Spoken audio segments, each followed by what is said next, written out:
ඔබ දන්නවා විවිධ චරිත අපිට සමාජයේදී හමු වෙනවා.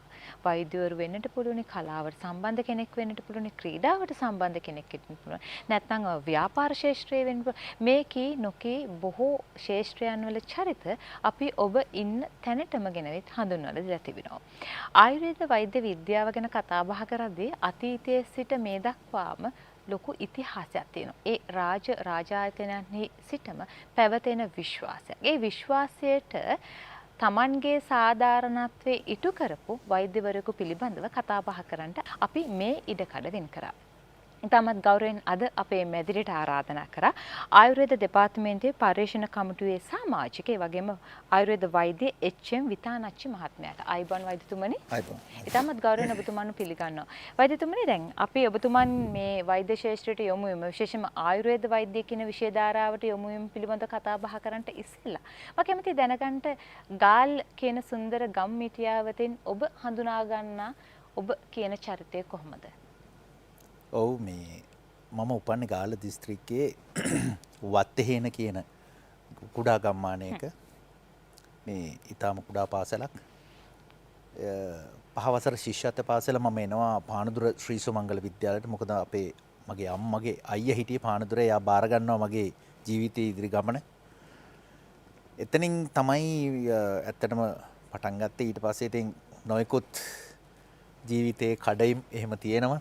පාසලේදී කොහොමද දැන් පහවසර ශිෂ්‍යත්වයේ වෙනකන් ඉතාමත් කුඩා කියන අපි කියන ග්‍රාමීය අධ්‍යාපනයක් කියන ගමේ පාසලත් එක්ක බැඳිච්ච ඔබතුමන්ගේ අධ්‍යාපනය පානදුර ශ්‍රී සුමංගල විද්‍යාලයට ඇතුළත් වීමේදී කොහොමද මේ දෙකේ වෙනස ඔබතුමන්ට දැනුනේ? ලොකු වෙනසක් තේරුණා.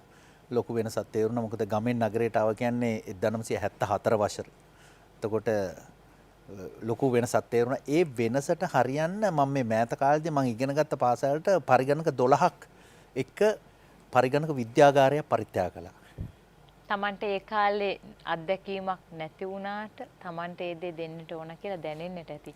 ඔව් මොකද දැන් ඊට පස්සේ හොඳම දේ තමයි මේ ඊපෙරේද ළමයි දෙන්නෙක් ඒ පරිගණක ඩිප්ලෝමාව හදාarලා බුලත් තුන්කලත් අරගෙන ආවා. කොච්චර සතුටක් දැනනවද නේ? ඒ පාසලට දැන් ඔබතුමන් එහෙම අධ්‍යාපනය ලැබදී කොහොමද අභියෝග පුංචි කාලේ වුණත් අභියෝග කියන දේවල් හැම වෙනවනේ. ඔව්. කොහොමද ජීවිතයේ අභියෝගේ බාරගත්තේ? ඔය දැන් මට විශේෂයෙන්ම දැන් පානදුරේට ආවට පස්සේ මට තේරුණා දැන් අපේ මාමා මේගේ යාළුවෙක් හිටියා අපේ මාමලා ගේ ළඟ. එයා මේ ඉංග්‍රීසි පත්තරේ ගන්න ওই දවස්වල. ඉස්කෝලේ ඇරලා ආපු ගමන් මගේ ප්‍රයොරිටි එක මම මුලින්ම කරන්නේ අර ඒ අපි කියන්නේ දෙහිවලගේ අංකල් මම මේ පත්තරේ අරගෙන බලනවා. ඉංග්‍රීසි දැනුම ඇත්තටම එතනින් තමයි මට ආවේ. දැන් එතකොට පානදුරේ ශ්‍රී සුමංගල විද්‍යාලයේත් ඉංග්‍රීසි භාෂාවෙන් මම ඉස්සරහින් හිටියා එතනදී. ඉතින් ගමෙන් නගරයට එනවා කියන්නේ ඇත්තටම ලොකු දෙයක්, ලොකු කතන්දරයක්, ලොකු ගැප් එකක්, ලොකු වෙනසක්. නමුත් ඉතින් දරාගෙන හිටියා. ඉතින් මම කොහොම හරි දරාගෙන හිටියා කොහොමද හරි ලස්සනයි. ඒ කියන්නේ ඒ වචනේ තුලම තියෙනවා දරාගෙන හිටපු ශක්තිය කොයිතරම්ද කියලා. ගමයි නගරයයි අතර තියෙන තරංගකාරීත්වයේ බාර අරගෙන කොහොමද පානදුර ශ්‍රී සුමංගල විද්‍යාලයේදී අපට සාමාන්‍ය පෙළ දක්වා අධ්‍යාපනය ලබද්දී කොහොමද දැනෙන්නේ ඔබ? ඉන් පසු උසස් අධ්‍යාපනය ගැන පසුව කතා කරමු. අප සාමාන්‍ය පෙළ වෙනකන් කොයි වගේ චරිතයක්ද පාසල තුල? පාසල තුල විශේෂයෙන්ම මම සංගීතයත් බොහොම ඇලුම් කරන කෙනෙක්. ඉතින් විද්‍යාලයේදී ඇත්තටම මේ සංගීතාංශයෙන් තමයි ෆොන්සේකා කියලා අපේ සංගීත ගුරුතුමා හිටියේ. ඉතින් ඒ සංගීතය සහ ඉංග්‍රීසි භාෂාව තමයි මම තෝරාගත්ත දෙක. ඊට පස්සේ ඇත්තටම මේ මම කියන්නේ ඔය ගමේ ඉන්න කාලේ ඒ කාලේ මේ වෛද්‍යවරු රෝහල් එච්චර එහෙම නැහැ. ඉතින් ඔය සර්ප විෂ වෙදකම් කර අපේ බාප්පා ගිල්බර්ට් පිතානාච්චි. ඉතින් කවුරු හරි සර්පෙක් හරියට සර්පයෝ හිටනේ කාලේ සර්ප විෂ වෙදකමේදී කවුරු හරි සර්පයෙක් දෂ්ට කරලා හරි කාලා හරි ආවනම් මේක මුළු ගම පුරාම මේ නිවුස් එක යනවා. ඉතින් අපිත් යනවා එතෙන්ට. ඒ ඔක්කොම බෙහෙත් එහෙම අඹරන්න වෙන්නේ දෙහි ඇඹුලෙන්. දැන් අපි දෙහි ගෙඩි 200ක් විතර අඹරනවා. මේ මිරිකනෝ දෙහි මිරිකනෝ මොකද අර කොළ ටික කොටා ගන්න. ඒක මේ ආයුර්වේද කියන එක ඒ කාලේ ඉඳලා පුංචි කාලේ ඉඳලාම දැකලා කොල්ල කුරුට්ට කාලේ ඉඳලා දැකලා මේක ඇඟේ තිබුණා. මම පස්සේ කියන්නම් මේ ඊට පස්සේ ශාස්ත්‍රය වෙනස් වෙච්ච හැටි. මේ නමුත් අර මිනිස්සුන්ට සත්කාරය ගිලානෝපස්ථානය කියන එක අතනින් අපිට ලැබුණා. ඉතින් අර මං ඔය මීට කලින් නාලිකාවත්කත් වැඩසටහනදී කිව්වා ඒ කාලේ ඉතින් ඒ උපාස බාප්පුච්චි කියලා අපි කියන්නේ ඒ මිනිස්සයා චණ්ඩියා වගේ මිරික හල්ලා දෙහි ටික පොට හල්ලා මේ ටික එතකොට අන දෙනවා වගේ නෙමෙයි. ආන්න හරි. ඉතින් ගරුත්ෙන් ඒ මිනිස්සර සලකන්නේ යන්නෙත් හරි චණ්ඩියා වගේ තමයි.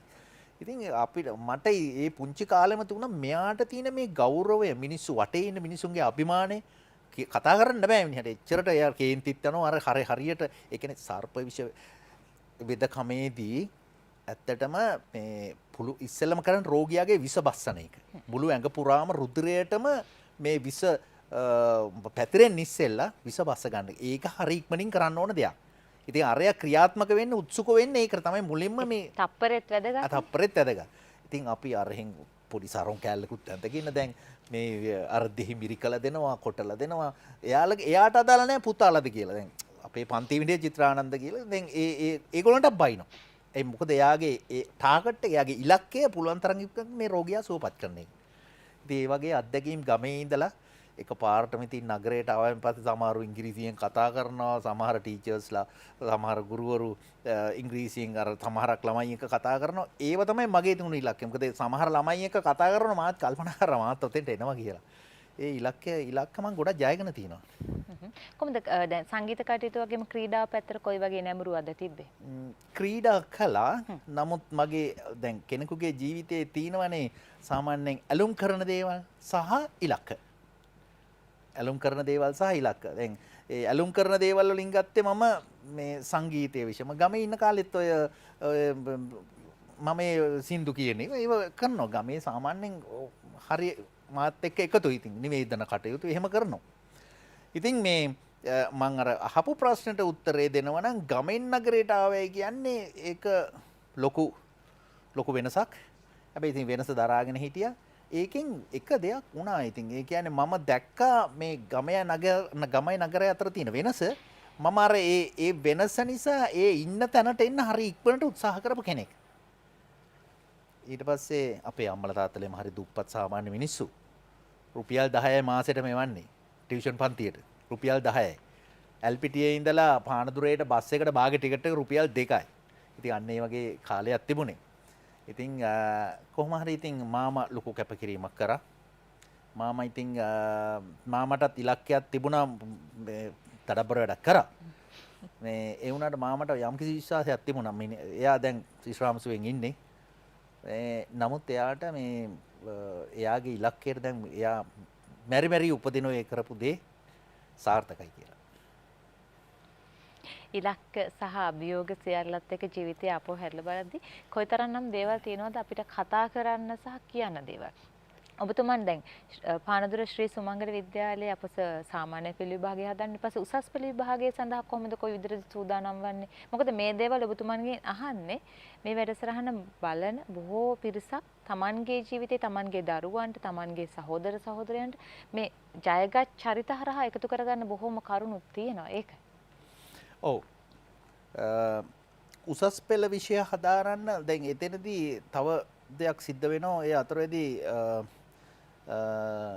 මාමගේ තිබුණු අර මාමයිලා නැන්දලා හිටපු ඒ ඉඩකඩ ප්‍රශ්නෙත් එක්ක මට ආයිත් මම කියනවා අම්මට මම මේ මෙතන දැන් මේ ඉන්නවට වැඩිය අපි දැන් කරමු මේ අපි දැන් වෙන ඉස්කෝලයක් එල්පිටි ආනන්ද විද්‍යාලය තෝරගමු කියලා. මම එතනදී නැවතත් එල්පිටි ආනන්ද විද්‍යාලයට යනවා උසස් පෙළ හදාරන්න.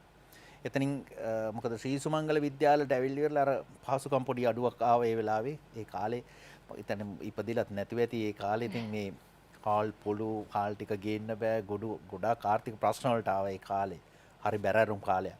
ඉතින් ඒවා අපි ඇත්තටම නිකන් අලුත් දේවල් නිසා ඒ කියන්නේ පරණ දේවල් දැන් අපි ආයෙත් හරවුස්සන්න ඕනේ නැති නිසා ඒ ප්‍රශ්නත් එක්ක තමයි උසස් පෙළ හැදෑරුවේ එල්පිටි ආනන්ද විද්‍යාලය.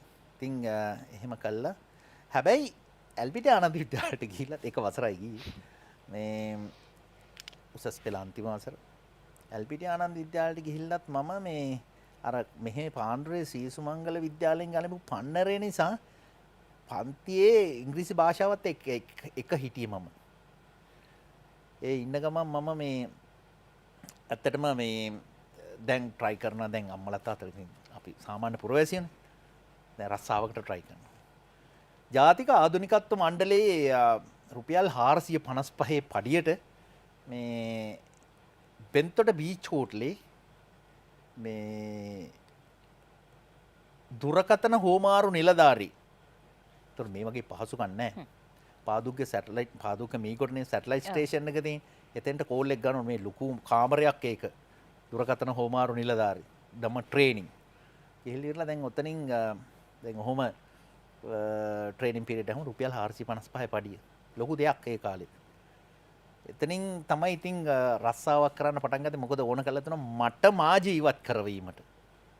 දැන් දෙමව්පියන්ට ලොකුවත්කම් නැහැනේ. මට මා ජීවත් කරවීම සඳහා මට හොයාගන්න ඕන. ඉතින් ඔතනදී ඔය ජර්මන් භාෂාව ඉංග්‍රීසි භාෂාව තව තවත් වැඩි වුණා. මොකද විදේශිකයෝනේ දැන් කාමරේ ඉඳන් කෝල් එක අරගෙන කියලා මට මේ කෝල් එක අරගෙන දෙන්න කියලා. පැය භාගයක් විතර යනවා. දැන් මගේ තාක්ෂණේ දියුනේ නැහැනේ. පැය භාගයක් විතර යනවා මේ කෝල් එක අරගෙන දෙන්න.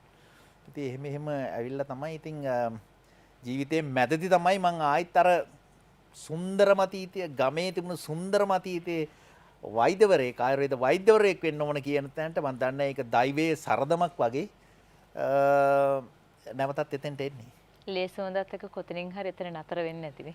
විතානාච්චි කිව්වෙන් පස්සේ පොඩ්ඩක් ආයුර්වේදෙට නෑකම් කියන වික්‍රමාරච්චි විතානාච්චි විතාන ආරච්චි ඔය කියන ඒවා පොඩි ආයුර්වේද නිතර කියවෙන නම් ඒක මං හිතන්නේ ජන්මයත් දැන් මෙහෙමනේ දැන් අපේ අසන්නන්ටත් මම එක පොතක් කියවුවා. ඒක මේ ඇමරිකන් ජාතිකයේ ලියලා තින්නේ එයා කියන්නේ දැන් උපතින් කවුරු හරි කෙනෙක් උපදිනකොටම එයා chart දෙකක් අරගෙන එනවා. ඒකේ number 1 එල පෙනෙන දෘෂ්ටිය සහ නොපෙනෙන දෘෂ්ටිය. දැන් visible and invisible chart. ඔතනින් ඔය පෙනෙන දෘෂ්ටියයි කියලා මේ හොරොස්කෝප් මේ හඳහන 100.0 ගාණක් තමයි ඔය හඳහන් බලලා කියන්න පුළුවන්. එහෙම කියනවා නම් ඔය සුනාමිය 40000ක් මැරෙන්නේ නැහනේ. ඔච්චර තක්කෙටම කියන්න පුළුවන් නම් වෙලසෙනින් කියනවා මූදායින් ඉන්න සියලු දෙනාම අයින් වෙන්න ඔන්න 40000ක් මැරෙනවා 935ට කියලා. එහෙම කියන්න බෑ කාටවත්. ඒව කාටවත් කියන්න බෑ. නොපෙනෙන දෘෂ්ටිය කියන එක ඉන්විසිබල් chart එකේ සුනීත සෝපාක අඟුලිමාලට ඔය හෙල්ප් කර ඒකට ගොඩාක් knowledge improvement එකක්. ඒ කියන්නේ නුවණ ගොඩාක් දියුණු කරායින් පස්සේ ඒ මගින් පේනවා දැන් මෙයාට උදව් කරන්න ඕන වෙලාව. දැන් අනතුරක් වෙන ඉදිරියේදී. ඉස්සරහට මෙන්න මේ දේ වෙනද මම මේක වළක්වන්න බුදුහාමුදුරුවෝ ජීසස් වගේ ඒ වගේ අයට පුළුවන් කියන සාමාන්‍ය පුජ්‍යලන්ට කියන්න බෑ. එතකොට අර නොපෙනෙන දෘෂ්ටියේ මේ උපන්දා ඉඳලා මේ වෙනකම්ම ලියවිලා තියෙනවා. දැන් මෙතන අපි දෙන්න කතා කරන එක ලියවිලා තියෙනවා. අපි තුමු දැන් මේ වාහනයක මොකක් හරි හුලම් බැස්ස කියලා. ඒ හුලම් බැස්සහම නතර වෙනවා. ඒක සමහරලාට ඒ පුජ්‍යලයාගේ ජීවිතේ බේරෙන්න එක්කෝ ජීවිතේ නැති වෙන්න. මොකද තප්පර ගාන ඊළඟ වංගුවේදී අර අනිත් වාහනේ හම්බෙන්න. ඒක අපි දන්නේ. ඒක අපි දන්නේ. අතන නවත්තන්න දැන් මං කවදාකවත් මේ පොලිසිය මොන හරි වැරද්දකට හෝ මොන හරි දෙයකට නැවැත්තුවාට පොඩ්ඩක් පරක්කම මං කවදාකවත් පසුතැවිලි වෙන්නේ නැහැ. ඒ පොත කියුවෙන් පස්සේ ඇත්තටම පසුතැවිලි වෙන්න බෑ. එක්ක මොකක් හරි අනතුරක් සිද්ධ වෙන්න නැත්නම් ඒකෙන් වළක්වන්න තමයි අතනින් නවත්තලා දෙන්න. තව ටිකක් ඉඳලා යන්න මේ දේ ගියොතින් මේක වෙනවා. එහෙම නැත්නම් තව ටිකක් ඉඳලා යන්න ඔබට මෙන්න මේ දේ වෙන්න තියෙනවා කියන එක. කොයි පැත්ත වුණත් හොඳයි කියන තැන අපිට තීරණය කරන්නට වෙනවා. හැම තැනකදීම කාලයත් එක්ක සටනක් නේ අපි කරන්නේ. ඔව්. ඔව් ඉතින් ධනාත්මක සිතුවිලි නිතරම දැන් අර අපේ කියමනකුත් තියෙන දෙයියන්ග පළියට පාරේ පුලි ගත්තා හරියන්නේ නැහැ කියලා. ඉලක්ක ජය ගන්න ඕන මිනිස්සු. මම හිතනවා මගේ ඉලක්ක මම ජය ගත්තයි කියලා. මොකද මම නිතරම අලුත් සංකල්ප ගේන්නේ. ආයුර්වේදෙම තමයි ආයුර්වේද ශාස්ත්‍රයේ ගොඩක් නව නිර්මාණ අලුත් සංකල්ප නව ගොඩනැගිලි නිර්මාණ අලුත් දේවල් හදලා බලන මිනිස්සු සන්තුෂ්ත කරන සන්තෝෂ කරන මම හරි කැමති කෙනෙක්. ඒ විදිහට තමයි ඔබතුමන් ජීවිතේ එකින් එක පියවර තමයි. දැන් මම කැමති ඔබතුමන්ගෙන් දැන් ඔහොම අභියෝග ජයගත්තාම දැන් පාරම්පරික වෛද්‍ය කියන ශාස්ත්‍රය ඔබතුමන්ගේ පරම්පරා පුරුක් කිහිපයක අපිට හමු වෙනවා. හැබැයි ඔබතුමන් පාසල් අධ්‍යාපනය ලැබෙන කාලේ උසස් පෙළ අධ්‍යාපනය ලැබෙන කාලේ රැකියාවට ගිය අවදියේ ඒ පැත්තට ඔබතුමන්ගේ හිත යොමුවන්නේ නැහැ. කොහොමද ඇත්තටම මේ පැත්තට පියවර තබන්න නැත්නම් අර දෛවයේ වෙනස සිදු වෙන්නේ කොයි කාලේද? ඒක තමයි ටර්නින් පොයින්ට් එක. ජීවිතේම. මොකද දැන් ඔහොම දැන් බෙන්තොට බීච් හෝටලේ දැන් දුරකථන හෝමාරු නිලධාරීවරයෙක් හැටියට මුල් යුගයේ 1979 සේවය කරනකොට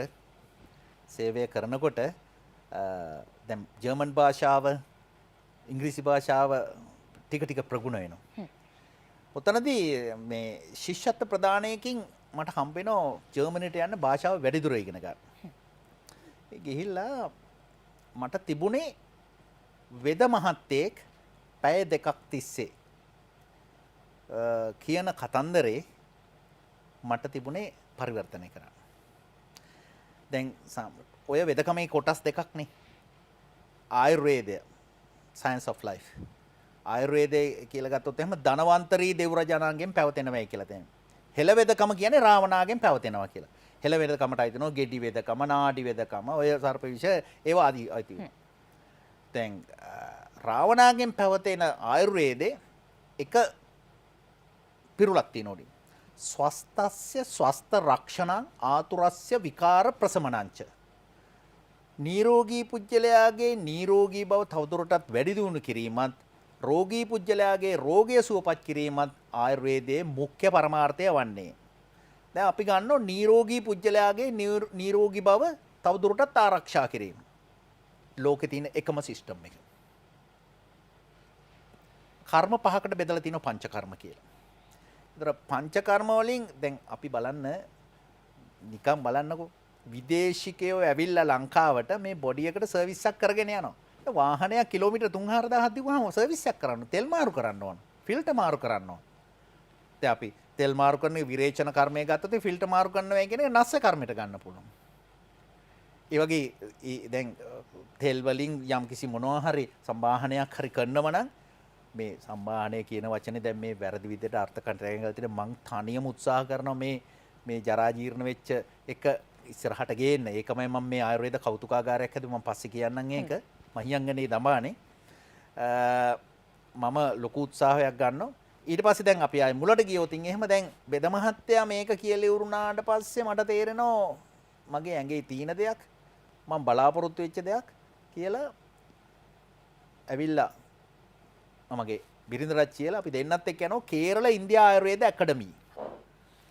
ඔව් දැන් ඇත්තටම මේ අර ජර්මන් භාෂාව හැදෑරුවට පස්සේ ජර්මනියේ ඉඳලා ඇවිල්ලා මම මේ ලංකා සංචාරක මණ්ඩලයේ තියෙන අවුරුද්දක මේ වැඩසටහනක් ඒක ජාතික සංචාරක මාර්ගෝපදේශක කතිකාචාර්ය විෂයන් 54ක් විශ්වවිද්‍යාල කතිකාචාර්යවරුන් උගන්වන්නේ ඒ අවුරුද්ද ඇතුළත මම ඒ පාඨමාලාවත් හදාරනවා.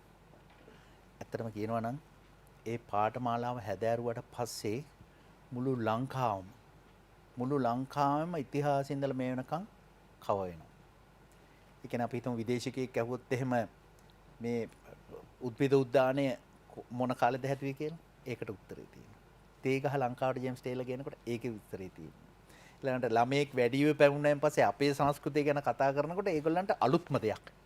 මොකද දැන් අපි නිකන් ගත්තොත් එහෙම ඒක ගැඹුරටම විස්තර කරනකොට තමයි අපටමත් ඒකේ අලුත් දෙයක් තේරෙන්නේ. කෙනෙක් මරුණාන් පස්සේ ගම්බද කොහොමද ඒ මලගෙදරට කොහොමද සල්ලි හම්බ කරලා දෙන්නේ කියලා මොනවා හරි බූරුව ගහලා හරි ටෝම අරගෙන හරි මේ මලගෙදරට සපෝට් එකක් කරන්නේ කොහොමද කියලා ඒක අමාර ඉන්ට්‍රෙස්ටිං. ඉතින් මේ දැන් ඊට පස්සේ දැන් මේ ජාතික සංචාරක මාර්ගෝපදේශක කතිකාචාර්යවරයෙක් හැටියට ඒ පාඨමාලාවත් කළා මේ දැන් කේරළ ඉන්දියා ආයුර්වේද ඇකඩමියට යනවා. නෝනයි මයි දෙන්නම යනවා. ගිහිල්ලා පංචකර්ම ඩිප්ලෝමාව හදාරනවා. හදාරලා ඇවිල්ලා මම ඉස්සෙල්ලම හදනවා විතානාචි ආයුර්වේද රෝහල කියලා එකක්. ඒකෙදි ඒක පානදුරේ හැදුවේ පිම්මත්ත කියනවා. පස්සේ දැන් මේකට මේ වටේ තියෙන හොටෙල්ස් වල අය මොකද භාෂාවක් තියෙන නිසා දැන් මේවා තිබුණාට ඒගොල්ලන්ට පැහැදිලි කිරීමක් කරන්න බෑ. දැන් මම කිව්වා පංචකර්ම කියන එකෙන්ට ඉස්සෙල්ලා තියෙන පූර්ව කර්ම. දැන් මම කිව්වනේ ස්වස්තස්ය ස්වස්ත රක්ෂණං කියන්නේ ස්වස්ත පුජ්‍යලයයි නිරෝගී පුජ්‍යලයයි නිරෝගී බව තවදුරටත් ආරක්ෂා කර ගැනීම. එතකොට ඒකට තියෙනවා පංචකර්ම වලට කලින් තියෙනවා පූර්ව කර්ම කියලා. ඒකේ අංක 1 ශ්වේද කර්ම. දහඩිය මගින් ඇඟේ තියෙන කොලෙස්ටරෝල්, තෙල්, ලුණු වගේ දේවල් දහඩිය මගින් පිට කරන එක.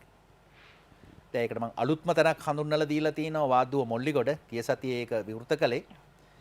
මේ සන්ධි වේදනාවල් මුකුත් වෙන්නේ නැහැ. ගිහිල්ලා විනාඩි 40ක් වාඩි වෙලා ඉන්න විතරයි තියෙන්නේ. ඊට පස්සේ සම්පූර්ණයෙන්ම ඇඟේ තියෙන දහඩිය බෙහෙත් ಜಾති 64ක් බර්නස් දාලා රත් කරනවා. ඒ රත් වෙන ඒ බෙහෙත් වල තියෙන ගුණය ඇවිල්ලා ඇඟේ වදිනවා මේ රෝම කූපත් එක්ක සම්බන්ධ වෙලා මේ සම්පූර්ණයෙන්ම අර තියෙන විස කොටස් පිට වෙනවා. ඉතින් මේ දැන් ඔය ශ්වේද කර්මයේදී ඒක තමයි අංක 1 ශ්වේද කර්ම.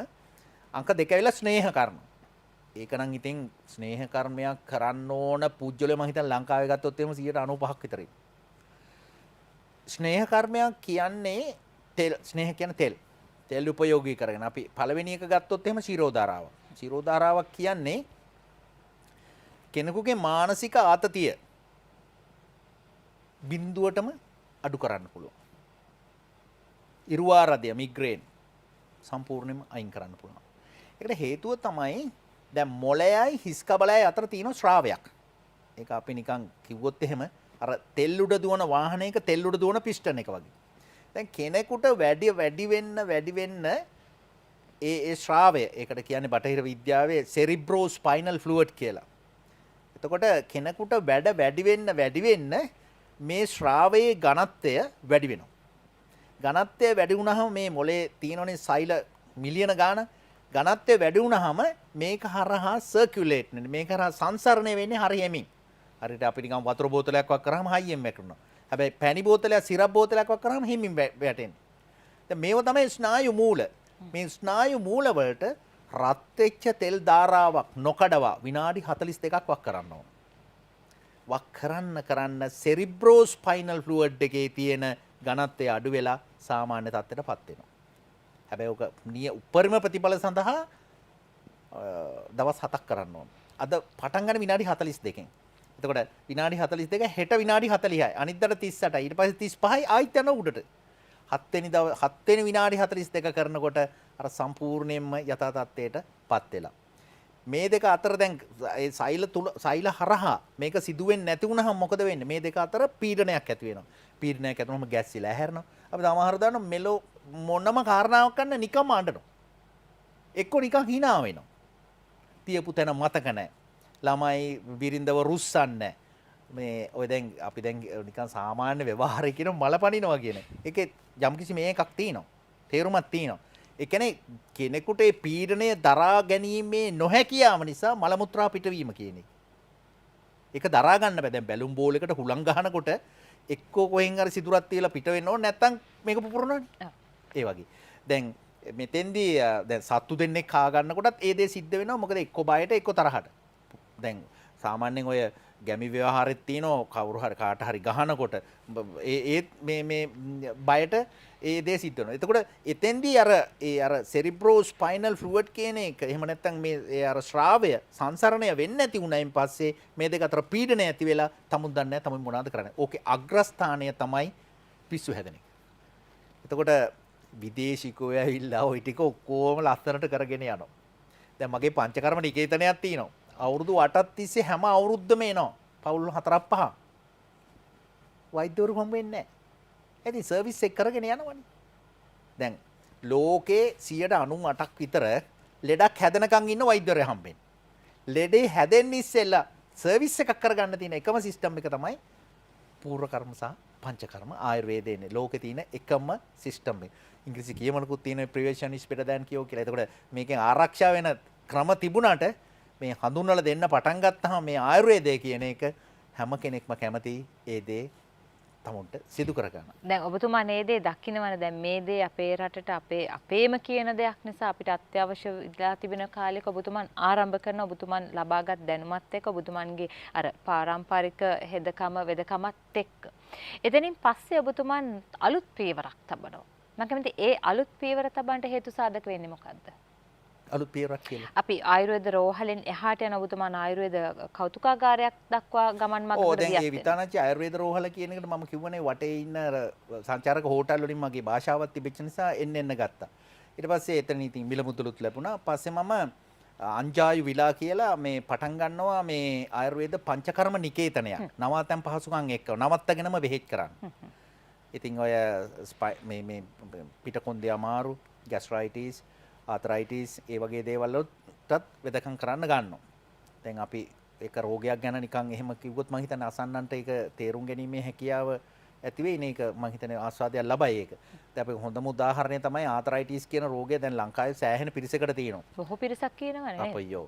හේතුව ඒකේ මූලය තමයි තමුන් ගන්නා ආහාර නියමාකාරයෙන් ජීර්ණය එහෙම නැත්නම් ඩයිජස්ට් වෙන්නේ නැත්නම් දිරවීමේ ක්‍රියාවලිය හරියට සිද්ධ නොවුනොත් මේන් කොටසක් ආමාශයෙන් රැඳෙනවා. මල බාඩටපත් වෙන්නේ නැහැ. ඊට පස්සේ මේක රැඳුනට පස්සේ තැම්පත් වෙච්ච එකෙන් බයෝ ගෑස් එකක් නිපදෙනවා.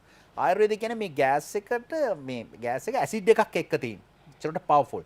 ශරීරයේ ත්‍රික සංධි කරා හරි වේගෙන් ගමන් කරනවා කියලා. ඒ ඇසිඩ් එක ගිහිල්ලා හොයාගන්නේ මොකක් හරි සොෆ්ට් ලික්විඩ් එකක්.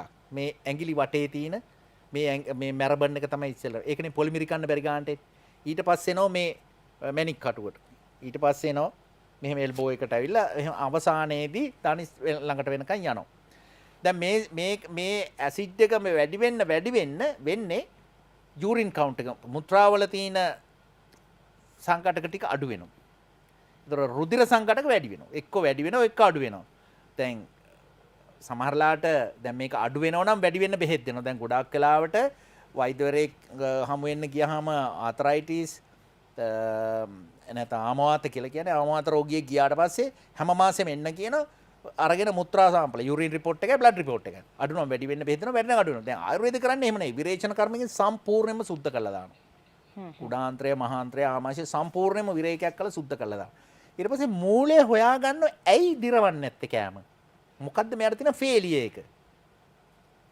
ඒ කියන්නේ දැන් ගත්තොත් එහෙම ආයුර්වේද බෙහෙත් ඖෂධ තියෙනවා.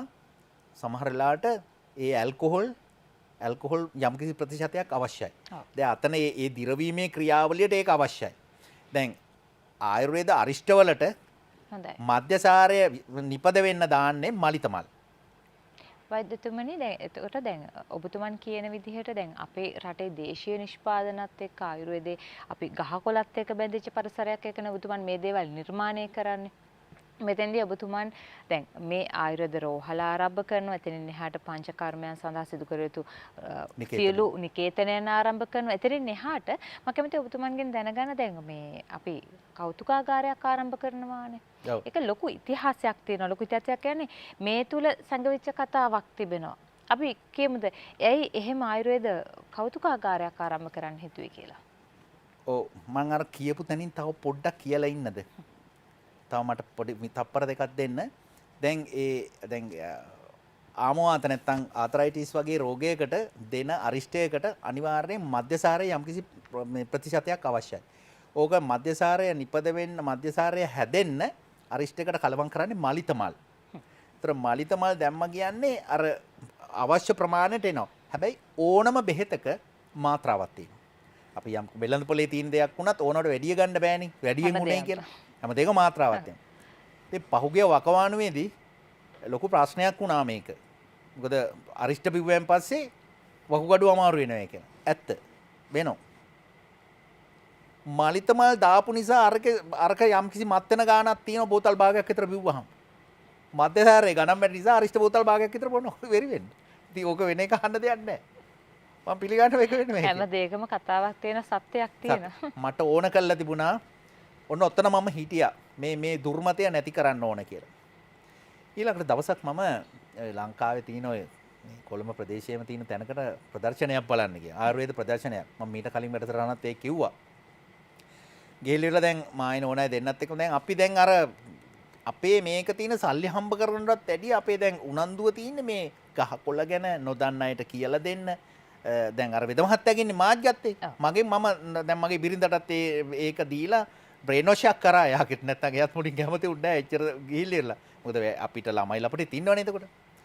පස්සේ මේ දැන් මේක බලන්න ගියාට පස්සේ ඇතුල් වුණා. ඇතුල් ටිකක් දුර යනකොට ආයුර්වේදයේ කියලා ගන්න දෙයක් නැහැ. සාමාන්‍ය වෙළඳ පොලේ තියෙන ඒවා ලොකු කඩ කාමර ගහලා බඩු විකුණන එක මිසක් එහෙම මොකුත් නැහැ.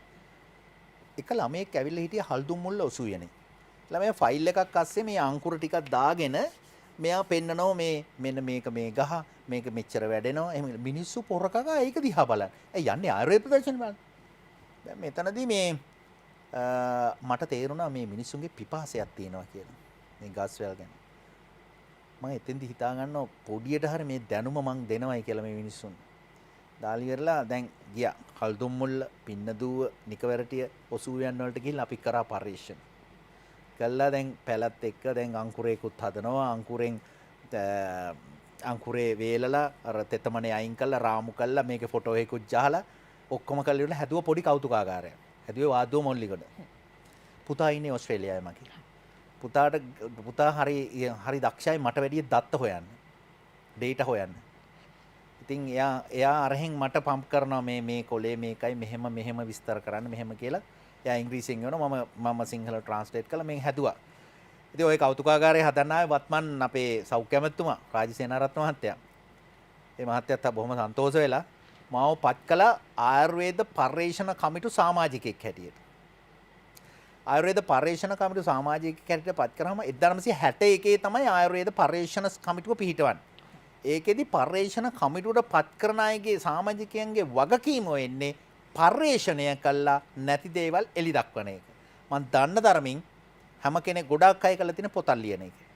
දැන් පොතක් ලියන එකත් හරි. අපිට වැඩිය පරිණත අය බොහොම දැනුම් සම්භාරයක් තියෙන අය පොත් ලියලා තියෙනවා. ඔසුවියන් හදලා තියෙනවා. හැබැයි පොතක් කියවෙන්න දැන් එතුමා ලියන පොත කියවන්න හම්බෙන්නේ බොහොම පොඩි පිරිසකටනේ. ඒක නිසා මම කල්පනා කර අර තියෙන කෞතුකාගාර ඇත්තට මේ කෞතුකාගාරය කිව්වොත් එහෙම පොඩි පර්චස් 12 මාරක ප්‍රමාණයක්. දේශීය වෛද්‍ය විද්‍යාලයෙන් අපේ ඔය වෛද්‍ය හපුආරච්චි නෝනා එහෙම කණ්ඩායම් කීපයක්ම එක්කන් ගියා. මොකද එතන හරි ඉඩ පහසුකම් බොහොම මදි. එක ළමෙක් කියවන්න ගත්තොත් පිටිපස්සෙන් ට්‍රැෆික් එක එනවා. එක ළමෙක් මොනවා හරි දැන ගොඩක් කියවන්න ගත්තාම. ඒක නිසා තමයි මම මේක වැඩි දියුණු කරන්න ඕනේ. පර්යේෂණ කමිටුවක් පත් කරපු නිසා මම මහියංගන දඹාන තෝරාගත්තා. මේ ආයුර්වේද කෞතුකාගාරය හදන්න වර්ග අඩි 22000ක්. හොඳයි. මහියංගනේ දඹාන ප්‍රදේශය තෝරා ගන්න ඔබතුමාන් ආයුර්වේද පරීක්ෂණ ආයතන නැත්නම් අපි කියනවා කෞතුකාගාරය ආරම්භ කරන්න කොහොමද එතනින් ඒ ගමන ආරම්භ වන්නේ? මම ඇත්තටම දැන් මේකේ දේශීය වෛද්‍ය විද්‍යාලයතනනුත් ළමයි එන නිසා මේක බලන්න ඉස්කෝලවල උනුත් එනවා. එතන ඉඩකඩත් මදි නිසා තනක් හොය ඉන්නකොට මගේ මල්ලි ඉන්නේ මහියංගනේ. සමනල හෝටලේ සමනල බේක් හවුස් කියන එක එයාගේ. ඊපස්සේ මම එයාට කිව්වා මේකට ඉඩමක් හොයන්න කියලා. ඒ වෙලාවේ තමයි එයාගේ නෝනාගේ මල්ලි දෙන්නම මේ කිව්වා මේක ඇත්තටම වැඩි ප්‍රමාණයක් එන්නේ. වැඩි ප්‍රමාණයක් සංචාරකයෝ දේශීය විදේශිකයෝ යනවා. විදේශී නැහැ දේශීය අය. අපිට ඕන කරලා තියෙන්නේ දැන් දේශීය අයනේ. ඔව්. අපි දෙන්නගේ ඉලක්කය අතුර පැල මිලියනයක් හිටවන්න. හැබැයි දැන් ඔය හැම තැනින්ම පැල ඉන්දන්න කියලා තියෙනවා. පැල එක වටිනාකම කොහොක්ක කියලා දෙන්නේ නැහැ. ඒකයි වැදගත්ම දේ. දැන් මම කියන සන්තෝෂයි මනෝජ ඇත්තටම ගිය අවුරුද්දේ ජූලි 20 වෙනිදා මේක විවෘත කරේ. අද වෙනකොට ඉස්කෝල ළමයි 12000ක් විතර බලලා තියෙනවා. මේ සිද්ධිදාමේ වෙනකන්. පැල 8000ක් විතර හිටවල තියෙන ළමයි.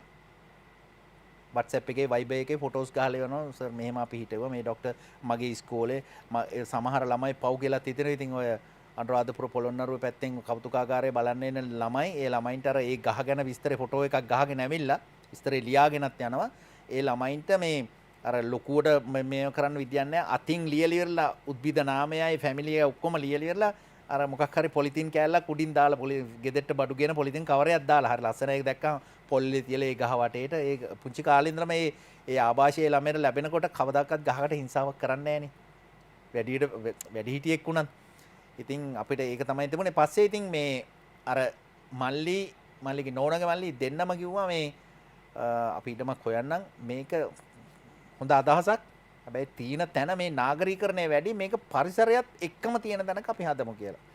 එහෙම තමයි ඉතින් ඒගොල්ලන් ඒ ඉඩම හොයලා දුන්නා. පස්සේ ආදිවාසී නායකතුමා කැමැත්ත දුන්නා. ඒ ගම්මානට යන පාරේ තියෙන්නේ. ආදිවාසී නායකතුමා කැමැත්ත දුන්නා. හැබැයි ඉතින් ඒක අවුරුද්දකින් ඉවර කරා. සම්පූර්ණ පරිසර හිතකාමී ව්‍යාපෘතියක්. රුපියල් මිලියන 112ක් ගියා.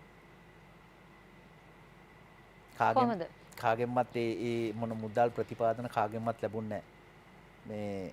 මම පොඩි ආකිටෙක්චර් කෝස් එකකුත් කරා ඔය ජීවිතයේ අතරතුර. මාස 9ක් විතර. හැබැයි මම ගෘහ නිර්මාණ ශිල්පියෙක් නෙමෙයි. මට ප්ලෑන් ඇඳලා එහෙම පාස් කරන්න බෑ. එහෙම පාස් කරන්නෙත් නෑ. මම ගෘහ නිර්මාණ ශිල්පියෙක් නෙමෙයි. ඉතින් මගේ යාළුවෙක් ඉන්නවා. එයා ඉතින් එයා ඇඳලා දෙන ওই බිල්ඩින් හැම එකම එයා ස්ට්‍රක්චර් එක වටේ ටික එයා ඇඳලා දෙනවා මේ අර පළාත් පාලන ආයතනයෙන් අනුමත කරගන්න. ඊටු ටික මම කරගන්න. මේකත් ඒ වගේ ඉන්දියානු සංකල්පයක් මම අරගෙන එකෝ ෆ්‍රෙන්ඩලි. ඒ කියන්නේ පරිසර හිතකාමී ව්‍යාපෘතියක්.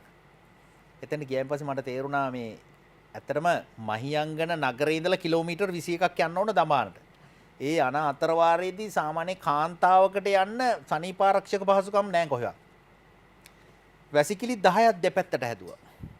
බස් එකක් ආව වුණත් ඒගොල්ලන්ට කරදරයක් නැතුව ඒ සනීපාරක්ෂක පහසුකම් හදලා තියෙනවා. පැල දහස් ගණනක තොරතුරු. මට ගොඩක් උපකාර කර මහාචාර්ය පියල් මාර්සිංහ මහත්තයා. එතුමා ඔය අධීක්ෂණය කර ඔය පැල පිළිබඳව. ඊට පස්සේ ඉතින් අරිෂ්ටයක්, ආසවයක්, කසායක්, ගෘතයක්, කල්කයක්, චූර්ණයක් හදන්නේ කොහොමද? ඒවෙන් ලැබෙන බෙනිෆිට් එක මොනවද? A to Z එතන විස්තර කරලා තිනවා. ඊට පස්සේ පූර්ව කර්ම, පංච කර්ම කියන ටික ඒවනම් මුල් එකටම හැදුවේ. ඒව හදලා තිනවා මොනවද? ශ්වේත කර්මයක්, ස්නේහ කර්මයක්, විරේචන, වස්ති, වමන, එහෙම අපි නස්ය, රක්ත මෝක්ෂණ කියන ටික ඒ ටික වෙනම් පිළිවෙලට හදලා තියෙන. ඉතින් ඕන කෙනෙකුට ගියයින් පස්සේ ආයුර්වේද කළත් නොකළත් ආයුර්වේද විෂයේ තැනත් නොකළත් අර මානසිකව පොඩි සන්තෝෂයක් එහෙම නැත්නම් මානසිකව මේ සිතුවිල්ල අලුත් සිතුවිල්ලක් බාඩපත් වෙන මාත් මේ එකක් කරගන්න ඕන. අඩුම තරමින් විරේචන කර්මයක් කරගන්න පුළුවන් නම් gederදී ලොකු ප්‍රමාණයකින් තමුන්ගේ ඒ හැදෙන්න තියෙන ලෙඩවල ප්‍රතිශතය අඩු කරගන්න පුළුවන්. දැන් ඔබතුමන් ආරක්ෂා වෙන්න පුළුවන්. දැන් ඔබතුමන්ගේ සිතුවිල්ලක් සහ ඔබතුමන්ට දැනෙච්ච දෙයක් උඩ තමයි මේ දේවල් නිර්මාණය කරන් සහ මේ දේවල් ආරම්භ කරන්නේ. කොහොමද බිරිඳ කොයි විදිහටද ඒ වෙනුවෙන් ශක්තියක් ධෛර්යයක් වෙන්නේ? මොකද ඇයත් ඔබතුමන් එක්කම ගිහිල්ලා ඒ පිළිබඳව අධ්‍යයනය කරනවා, එතුමියත් ඒ පිළිබඳව දැනගන්නවා. කොහොමද එතනින් එහාට එතුමිය ඔබතුමන්ට මේ සඳහා දායකත්වය ලබා දෙන්නේ? ඔව් දැන් අපි දෙන්නත් එක්කමනේ දැන් ඊට පස්සේ ලංකාවට ආවනේ. දැන් කේරළ ඉන්දියා ආයුර්වේද අකාඩමියේ පංචකර්ම ඩිප්ලෝමා එක කළා දෙන්නම ලංකාවට ඇවිල්ලා එතන ඉඳලම අවුරුදු 6ක් ඉගෙන ගත්තා අපහු. මේ වෛද්‍යවරයෙක් හැර ලියාපදිංචිය ගන්න. ඉගෙනගෙන ගොඩක් දැනුම ලබා ගත්තා. ඒ දැනුම තුළින් ඉතින් එයත් පරිගණකාශ්‍රයෙන් එහෙම අලුත් දේවල්, අලුත් නිර්මාණ, සමහරවිට අපිට මග ඇරිච්ච දේවල් එයා ගොඩක් හොයලා දෙනවා. ඒ වගේම තමයි ඇත්තටම ඔය කාර්යය මට තනියම කරගන්න බැරුණා. පුතා ඕස්ට්‍රේලියාවේ ඉඳලා තනියම එයා ආවා. සිය පවුල පිටින්ම ඇවිල්ලා. මොකද දැන් මොල්ලිගොඩ වාද්දුව තිබිච්ච එක වගේම ඊට හාත්පසින් වර්ගඩ 26000ක් නේ. එතකොට දැන් මෙතනදී ඒ දැන් විශේෂයෙන්ම මේ ගොඩාක් පැල වර්ග අපි ප්‍රදර්ශනය කළා තියෙනවා. ඊට වැඩිය ගොඩක් ඒ කියන්නේ ලොකු සංකීර්ණයි. ඒතෙන්ට ගොඩ වෙන හැම ඕනම කෙනෙක් ඉස්සෙල්ලම අහන පළවෙනි ප්‍රශ්නය මේක රජයේද කියලා. කිසි කෙනෙක් පිළිගන්නේ නැහැ මේක පුජ්‍යලික එකක් කියලා. පෞද්ගලික කියලා කිසි කෙනෙක් පිළිගන්නේ නැහැ. මොකද දැනට ඒක 8 දෙනෙක් වැඩ කරනවා. වැඩිහිටියෙකුට රුපියල් 100යි. ළමයෙකුට රුපියල් 50යි. ඒත් ළමයි බස් එකක් මාවතින් පොඩි ගාණක් අරගෙන මේව කර මොකද අර මිනිස්සුන්ට පඩි දෙන්න ඕන නිසා. එතනදී මම ප්‍රවේශ පත්‍රය පවා පික්චර් පෝස්ට් කාඩ් එකක් හැටියට තමයි දෙන්නේ. මොකද ඔය දැන් තියෙන අන්තර්ජාල පහසුකම් ඔය ෆෝන් එකෙන් යවන පණිවිඩයක් ඇරෙන්න ලිවීමේ හැකියාව හුරු කරවන්න මේ අපේ මේ වර්ෂයේ එතෙන්ද කියලා දෙන ඔය උපදේශකවරු මේ වර්ෂයේ අපේ අධ්‍යාපන චාරිකාව මහියංගන දබාන්ට ආවා. මුලින්ම ආදිවාසීන් හමු වෙන්න ගියා. ඊට පස්සේ මුලින්ම චෛත්‍ය වඳින්න ගියා. ආදිවාසීන් නම් ඊට පස්සේ මේ ආවා. මෙහෙමයි කියලා ඒ ළමයාගේ ලිවීමේ හැකියාව. ඇත්තටම මුද්දරයක් ගහලා පෝස්ට් කාඩ් එකක් දාන්න තමයි නැහැනේ දැන්. ඉතින් මේ දැන් ඒවා ඒ ඇත්තටම මට හරිම සන්තෝෂයි. මොකද ඊට පස්සේ මම දැන් මාස කිහිපෙකදී පිටරටකට ගියා. මේ ඒ ගියාට පස්සේ එක්කෙනෙකුට කියනකොට මේ මෙහෙමයි කියලා මං ගැන විස්තරයක් කරනකොට ඒ මිනිස්සයාට මේ ආපු ළමෙක් යවලා පික්චර් පෝස්ට් කාඩ් එක. එතනින් ප්‍රවේශ පත්‍රය වෙනුවට ගත්ත ප්‍රවේශ පත්‍රය තමයි ඇඩ්‍රස් එක ලියලා මුද්‍රයක් ගහලා දාන්න තියෙන්නේ. එයාට දාලා. ඉතින් ඒ දැන් ඔබතුමාට ඒ සිතුවිල්ල එන්නේ කොහොමද? මෙහෙම දෙයක් කරොත් හොඳයි කියන සිතුවිල්ල එන්නේ ඇයි? ඉලක්කය දුන්නේ මගේ බිරිඳගේ දෙන්නගම මේ පැල මිලියනයක් කොහොම හරි හිටවන මේ ළමයි දැනුවත්. අපිට හිටවන්න බෑනේ. අපිට ඉඩක් නැහැ. හැම ගෙදරකම ඉඩ තියෙනවා. හැම වත්තකම ඉඩ තියෙනවා. හැම ඉස්කෝල වත්තෙම ටිකක් හරි ඉඩ තියෙනවා. හැබැයි මේ ළමයින්ට මම දන්නේ ඒක කොහොමද කියන එක මේ ළමයින්ට මේ පැලේ මොකද්ද හිටවිය යුතු පැලේ මොකද්ද කියන එක ගැන අවබෝධයක් දෙන්නේ නැහනේ.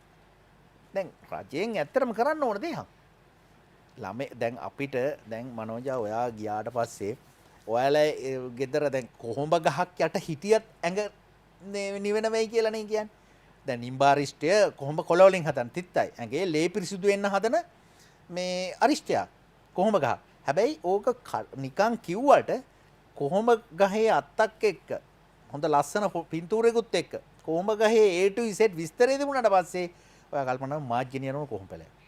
එනිල අතන අර මුල්ලේ අර ලින්ද ළඟ එහෙම හිටවන්න ඕන. එහෙම තමයි ඔබතුමන්නේ සිතුවිල්ල ගොඩනගා ගන්න.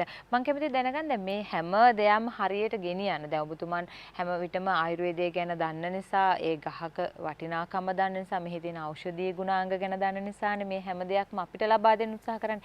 හැබැයි මේ දේවල් හරියට පරිපාලනය කරන්නටත් හැකියාවක් තිබෙන්නට ඕන ඔය හා සමානව. කොහොමද පරිපාලන කටයුත්ත වෙනින් ඔබතුමන්ට ඒ දේ දැනුනේ? මෙහෙම කරොත් හොඳයි, මම මෙහෙම පරිපාලනයක් මේ පියස තුල ලබා දෙන්නට ඕන කියලා තීරණය කරන්නේ කොහොමද? මෙහෙමයි. දැන් මට අයිති ආයතන 4ක් තියෙනවා. මුලින්ම පටන් ගත්තේ විතානච්චි ආයුර්වේද රෝහලකේ. ඊට පස්සේ අංජාවේ විලා වාද්‍ය තියෙන පංචකර්ම නිකේතනය.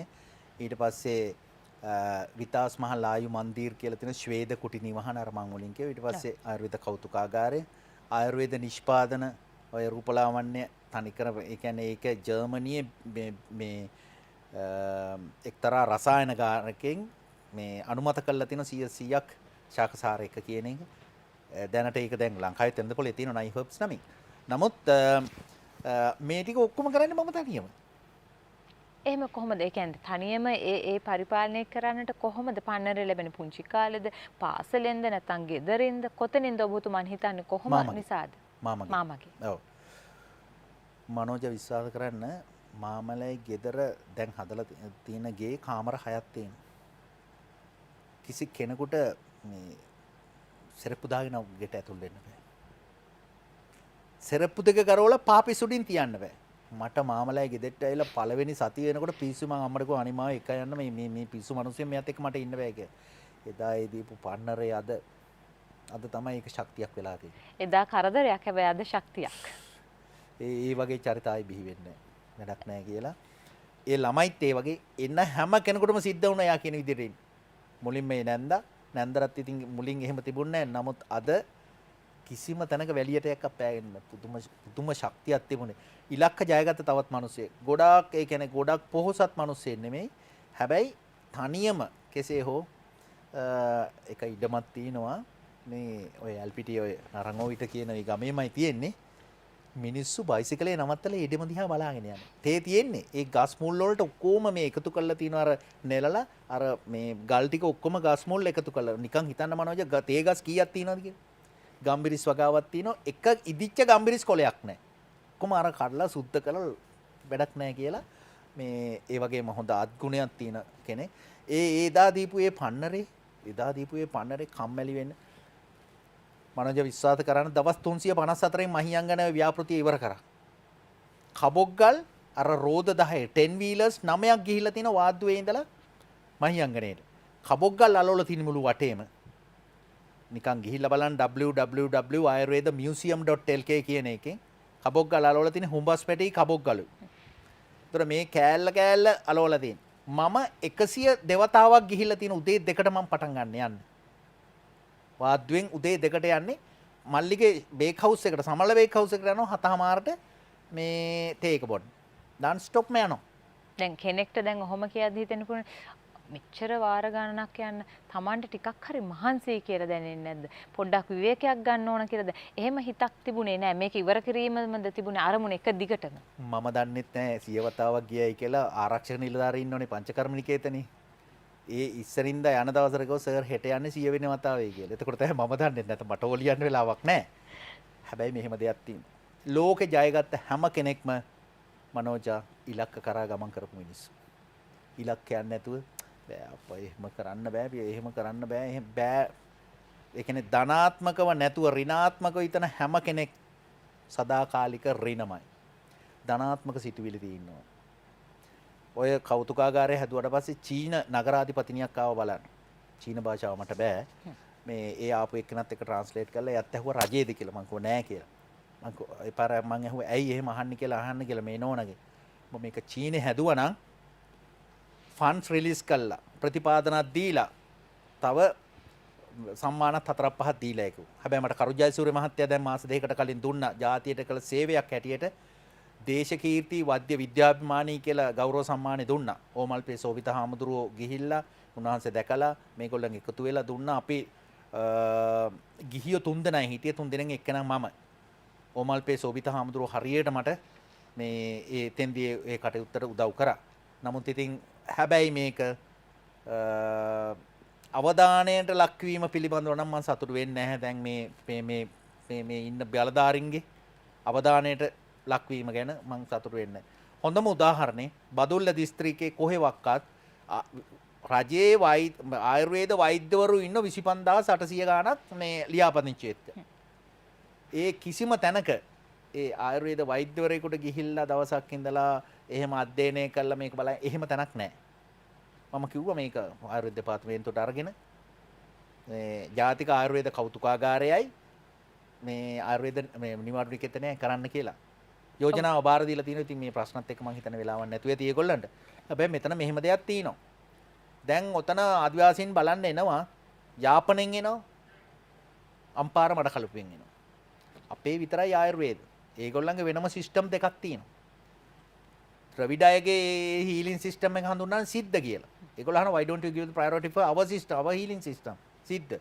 අනිත් පැත්තෙන් අහනවා ඇයි අපිට දෙන්නේ නැත්තේ ප්‍රවණතාවයක් ආයුර්වේදමයි හැමතැනම යුනානි. එතකොට මම ඒවට හදලා තියෙනවා. හැබැයි මනෝජ මෙහෙමයි දැන් එක්තරා සල්ලි වියදම් කළා එක්තරා තැනකදී කෙනෙක් නතර වෙනවනේ. මම ගිහිල්ලා ඇහුවාම ඉතින් යුනානි පිළිබඳව ඔබතුමාට පුළුවන් ද මේක වහම ඉතින් ඒ පුජ්‍යලා ලක්ෂ ගණන් ඉල්ලන්නේ මගේ. සිද්ධ ගැන කිව්වත් එහෙමයි. දැන් මේකට ඉතින් රජය මැදිහත් වෙලා මට ගියපු වියදම දීලා හරි මාත් උදව් කළා හරි මේක ඉදිරියට පවත්වාගෙන යන්න ඕනේ ඊළඟ ජෙනරේෂන් එකට. දැන් ඔබතුමන් ලොකු මහන්සියක් ලබලා ලොකු අධ්‍යයනයක් කරලා මේ දේවල් නිර්මාණය කරන මේ අභියෝගය නැත්නම් මේ ඉලක්කය ජය ගන්න. දැන් ඉලක්ක සහ අභියෝග කියන එකනේ අපේ ජීවිතේ හැම විටම හැම වෙලාවෙම ඔබතුමන්ට ওই දේ නිර්මාණය කරන්න නැත්නම් ওই දේ ගොඩනගද්දිත් අභියෝග සහ ඉලක්ක බොහොමයක් හමු වෙනවා. ඉදිරියේදී කොහොමද ඔබතුමන් මේ මෙතනින් එහාට අපි වෙනුවෙන් නැත්නම් අපේ රටේ ඉන්න සහ ලෝකේ ඉන්න බොහෝ පිටසක් වෙනුවෙන් මේ දේ දෙන්න බලාපොරොත්තු වෙන්නේ? ජර්මනියේ මහරිෂි ආයුර්වේද නිකේතනයට මටයි නෝනටයි දෙන්නටම කතා කරනවා. මිලියන 3ක පඩියකට. අපි දෙන්නටම මිලියන 3ක පඩියකට. ඒගොල්ලන් හොයන්නේ බ්‍රවුන් ස්කින් ඒෂියන් ආයුර්වේදික් ෆිසිෂියන්. ආයුර්වේද එන්නේ අපේ මේ කළු පාටත් එක්කනේ. ඒගොල්ලන්ගේ කාමර 135ක් තියෙනවා. යුරෝ 400යි දවසට. ඒ කියන්නේ රුපියල් 80000යි කාමරේට. එච්චරට ලොකු තැනක්. ඉතින් භාෂාවත් එක්ක මාව ස්කයිප් එකේ ඉන්ටර්විව් කළා. මට දැන් කියනවා එන්න කියලා. මම ඉතින් තවදුරටත් කල්පනා කරනවා මේ රටට සේවයක් කරන්න කියලා. ලොකු උදවිය කියනවා පිට රට ඉන්න අය ඇවිල්ලා රටට සේවය කරන්න එහෙම කියලා. ඒ මිනිස්සු එන දැන් මට ඇත්තට උදාහරණ මාත් එක්ක හිටපු ශ්‍රී සුමංගල විද්‍යාලයේ හිටපු අය ඉන්න ලන්ඩන් වල. ඒ මිනිස්සු ඉතින් මේක පටන් ගන්නකොටත් කිව්වා මෝඩ වෙන්න එපා ඉන්වෙස්ට්මන්ට් එක කරන්න එපා. ඕවට හම්බෙන්නේ නැහැ. ඕවට මේ කාගෙන්වත් මේකක් හම්බෙන්නේ නැහැ කියලා. කිව්වා වගේම තමයි. ඒ අයටත් ඔය ලොකු උදවිය කියනවා එන්න රටට සේවය කරන්න කියලා. ඒ මිනිස්සු අහන ඉතින් මේ ලංකාවට එල කොත්තු රොටි හදන්නද කියලා. එතනට ඔබතුමන් ඒ දේ කරේ ඔබතුමන්ගේ හිතේ තිබුණු හීනයක් සහ අභියෝගයක් ජය ගන්න දැන් ඔබතුමන්ට දැනෙනවානේ මේ විදේශගත වුණාම අපේ රටට මේ දේ අවශ්‍යයි ආයුර්වේදය කියන්නේ ඔබතුමන්ගේ පරම්පරා කිහිපයක තියෙන සලකුණක් සහ ඇඟේම තියෙන දෙයක්. ඒ නිසානේ ඔබතුමන් මෙතෙන්ට ගොඩනගන්නේ. මේ ගොඩනැගීම තුල ඔබතුමන් යම්කිසි පසුබෑමකදී නැත්නම් කලකිරීමකදී ඉන්නේ. ඔය ඉතින් දැන් මම කිව්වේ දැන් මේ වෙලාවේ ජාතීන් තුනම සුවපත් කරන්න පුළුවන්. ජාතීන් තුනම නිරෝගිමත් කරන්න පුළුවන් වගේම ජාතීන් තුනටම කරන සේවයක් අර සිද්ධ යුනානිත් මෙතන පටන්ගෙන මේ මට උදව් කරගෙන මේක ඉස්සරහට ගියා නා. ජාතීන් තුනක් නිරෝගී වෙනවා සුවපත් වෙනවා. ද්‍රවිඩ ආයුර්වේද පැත්තක ගත්තොත් අපේ සිංහල ද්‍රවිඩ මුස්ලිම්. ඒතකොට ඇයි මේක ගැන හිතන්න බැරි? මම මේ පුනා කියන දේ පර්යේෂණ කමිටුවට පත් කළා මම මුලින් කිව්වේ. ඒතර බලන්නේ පර්යේෂණය කළා මේ පුජ්‍යලයා මොනවා හරි අලුත් නිර්මාණයක් අලුත් දෙයක් හඳුන්වලා දෙයි එහෙම කියලා. දැන් මෙතෙක් අවුරුද්දක් ගත වන තුරුත් කිසි කෙනෙක්ගේ අවධානය යොමු වෙන්නේ නැත්නම් තව දුරටත් ඉතින් මේ රටේ ඉන්නවද නැද්ද කියන එක තව පොඩ්ඩක් කල්පනා කරලා බලන්න ඕන. දැන් ඔබතුමන් එහෙම තැනක හිටියාට ඔබතුමන් විවිධ පර්යේෂණ සිදු කරනවානේ ඔබ කියන චරිතයත් එක්ක ඔබ ආයුර්වේද පැත්තෙන් පර්යේෂණ කරනවා සහ ඔබතුමන්ගේ ජීවිතේ ලැබෙන අත්දැකීම් එක්ක ඔබතුමන් තීරණය කරනවා කොහොමද ඒ දේවල් ඉස්සරහට කරගෙන යන්න බලාපොරොත්තු වෙන්නේ? මට ඇත්තටම දැන් පහුගිය වකවානුව ගත්තොත් එහෙම ලොකු ඔය ආයුර්වේද කෞතුකාගාරය හදන්නත් මේ සෑහෙන පරිශ්‍රමයක් දැරුවා. සමහර දේශපාලන බලවතුන් පවා මම රැවටුවා. එනවයි කිව්වා එහෙම එන්නේ නැහැ. එහෙම වුණාම මනෝජ සාමාන්‍යයෙන් මිනිස්සෙක් කලකිරීමටපත් වෙනවා. හැබැයි මම අර තීරණය අරගෙන නැහැ. තව දුරටත් බලනවා. බලලා ඉතින් මම දෙවනෝ තමයි තීරණය කරන්නේ. මම කිසිම උදව්වක් ඉල්ලන්නේ නැහැ. කිසිම ප්‍රතිපාදනයක් ඉල්ලන්නේ නැහැ. මම කියන්නේ මේක බලන්න පොඩ්ඩක් මිනිස්සුන් ධෛර්යමත් කරන්න ලංකාවට විදේශවල ඉන්න මිනිස්සු ඉන්නවා නම් එන්න අපිව ධෛර්යමත් කළා මේක අඩුතරමින් මේ දැන් මම මේ ගැන දැන් මෙතන කියන්න පුළුවන්. නමුත් අපි හිතමු රූපවාහිනී දැන්වීමක් දැම්මොත් ලක්ෂ ගාණක් වියදම් කරනවා. ඇයි මේ රටේ පැල හිටවන්න ළමයි ලව්වා මේ බෙහෙත් ගැන මේ කියලා දෙන්න. ඇයි මම ලක්ෂ ගාණක් වියදම් කරන්නේ? හැබැයි අපි ඒ නිසානේ ඔබතුමන්ගේ වටිනාකම දන්න හඳුනන නිසා තමයි ආරාධනා කරන්නේ. ඒක අගය කරනවා. ඉතින් මේක මේ කාර්යය කිරීම ගැන මේ නාලිකාවට ස්තුතිවන්ත වෙනවා අනිවාර්යයෙන්. නමුත් ඉතින් මිනිස්සුયો දැන් කෙනෙක් ගත්තහම සන්තෝෂය වගේම ඉලක්කය වගේම පසුබෑමටත් ලක් වෙනවා. මේ අපි පෘථග්ජන පුජ්‍යලයෝ. ජීවිතේ කඩේම් රාශියක්. කඩේම් ජයගෙන ඉස්සරහට ආවා. හැබැයි අගය කිරීමක් කරන්නේ නැහැ කියන්නේ තවත් එක්තරා කඩීමක් වෙන්න පුළුවන්. හැබැයි මෙහෙමයි ඒ කඩේම සමහර දේ ඔබතුමන් කිව්වා එක තැනකදී ජීවිතයට හම්බ වෙන බාධක ජීවිතයේ ආශිර්වාදයක් වෙන්නට පුළුවන්. නතර වෙන තැන හොඳම තැන වෙන්නට පුළුවන්. සමහරවිට මේ බාධකයේ ඔබතුමන්ගේ ජීවිතයේ හොඳම තැන සහ අපේ රටට හොඳම තැන වෙන්නට පුළුවන්. අපි විශ්වාස කරන්නේ එහෙම හොඳ දෙයක් වෙන්නට කියලා. සහ ඔබතුමන් පුංචි කාලේ ඉඳලා විවිධ අභියෝගات එක්ක විවිධ ඉලක්කත් එක්ක ජයගත් චරිතයක්. ඒ නිසාම ඔබතුමන් අහම්බෙන් ආයුර්වේදයට එන්නේ. හැබැයි පරම්පරා කිහිපයක අත්දැකීම් එක්ක ඒ අත්දැකීම් එක්ක ඔබතුමන් තීරණය කරනවා මෙහෙම මේ විදිහට ආයුර්වේද රෝහලක් ආයුර්වේද අපි කියන කෞතුකාගාරයක් බිහි කරන්න ඒ හරි වටිනවා. අධ්‍යාපන නිකේතනයක් බොහෝ පිරිසකට අධ්‍යාපනය ලබන්න පුළුවන් කමක් තිබෙන. ඉතින් ඒ සියලු දේවල් මතක් කරන ගමන් අද ඔබ කියන චරිතය අපිට හඳුන්වා දුන්නා. වෛද්‍ය එච්.එම්. විතානච්චි වෛද්‍යතුමනි බොහොම ස්තුතියි ඔබතුමන්ට. බොහොම ස්තුතියි. ඔබතුමන්ගේ අනාගතය සාර්ථක වෙන්න සහ අපි වෙනුවෙන් යමක් කරන්න තවත් සිතුවිල්ලක් පහළ වේවා කියන ආශිර්වාදයත් එක්ක අපි සුදානම් එතුමාට සමුදෙන්න ප්‍රාර්ථනා කරනවා. ඔබ සියලු දෙනාටම සුබ දවසක්.